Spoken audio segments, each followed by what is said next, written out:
ቢቀርብንስ ከኤርትራ ቢያጋጨንስ ከጅቡቲ ቢያጋጨንስ የሚል ስጋት ያላቸው ሰዎች አሉ። 50 ሚሊዮን ነበርክ፣ አሁን በ2030 150 ሚሊዮን ልትሆን ነው።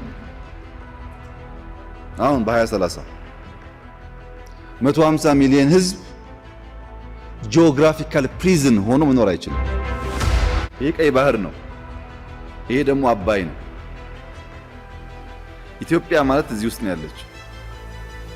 ይሄኛ ውሃ ይመለከትሻል፣ ይሄኛ ውሃ አይመለከትሽም ብትላት አይሰራም። ኔቸር እንደዛ አይልም። ቀይ ባህርና አባይ ኢትዮጵያን የሚበይኑ ከኢትዮጵያ የተቆራኙ ለኢትዮጵያ እድገትና ጥፋት መሰረት ናቸው።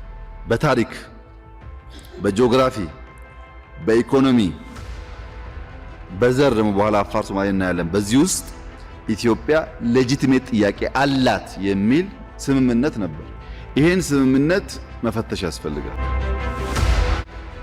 ቀይ ባህርን ኢትዮጵያ ለማጣት 30 ዓመት ከዚያ በላይ የወሰደ ትግል ነበር። ታውቃላችሁ።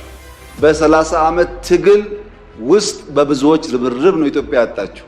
ሌላ 30 ዓመት ያስፈልጋታል ብዬ ግን አላስብም።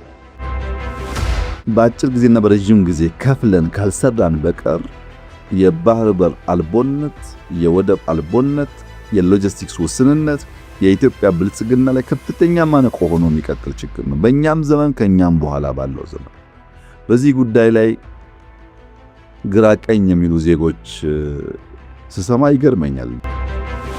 ኢትዮጵያ ለሺህ ዘመናት ያስተዳደረችውን በባለቤትነት የያዘችውን ለራሷም ለከባቢውም መጠቀሚያ ያኖረችውን ቀይ ባህር ያልተመረጠ መንግስት፣ ያልተወያየ መንግስት በሸፍጥ ኢትዮጵያን የጂኦግራፊ እስረኛ እንዲያደርግ ያደረገበት ዋናው ምክንያት በውስጥ ያለን ስንፍና እንጂ የኢትዮጵያን መሻትና ጥቅም ማስቆም የሚችል ኃይል ስለነበረ ስላለ ስለሚኖር አይደለም።